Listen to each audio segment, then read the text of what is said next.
Hi friends, welcome to Viji vlogs. நம்ம இன்றைக்கி கார சட்னி தான் பார்க்க போகிறோம். அதுக்கு ஒரு கடாயில் தேவையான அளவுக்கு எண்ணெய் விட்டுக்கோங்க. அரை டேபிள் ஸ்பூன் சோம்பு, ஒரு 5-6 மிளகு, ஒரு 5-6 பல் பூண்டு, தேவைக்கு ஏற்ற மாதிரி மிளகாய் சேர்த்துக்கிறேன். நான் என் காரத்துக்கு 3 மிளகாய் சேர்த்துருக்கேன். ஒரு பெரிய சைஸ் 2 வெங்காயத்தை கட் பண்ணி அதையும் உள்ளே சேர்த்துருக்கேன். ஒரு 3 பெரிய சைஸ் தக்காளி கட் பண்ணி அதையும் இந்த மாதிரி உள்ளே சேர்த்து நல்லா இந்த மாதிரி குக் பண்ணி எடுத்துக்கிறேன். எடுத்துகிட்டு இந்த மாதிரி நல்லா குக் பண்ணதுக்கப்புறம் அதை ஆற வச்சு ஒரு மிக்சிங் பவுலில் ஆட் பண்ணி இந்த கன்சிஸ்டன்சிக்கு நல்லா கிரைண்ட் பண்ணி எடுத்துக்கிறேன். கிரைண்ட் பண்ணி எடுத்ததுக்கப்புறம் அதை ஒரு மிக்சிங் பவுலில் மாற்றிக்கலாம்.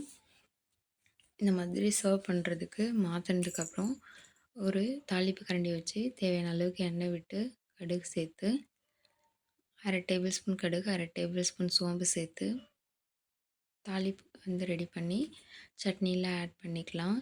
ஆட் பண்ணிவிட்டு இது இட்லி, தோசை இந்த மாதிரி டிஃபன் ஐட்டத்துக்கு ஊத்தாப்பம், எக் ஆம்லேட்டு, அதுக்கப்புறம் முட்டை தோசை இதுக்கெல்லாம் இது ரொம்ப நல்லா ஆப்டாக இருக்கும்.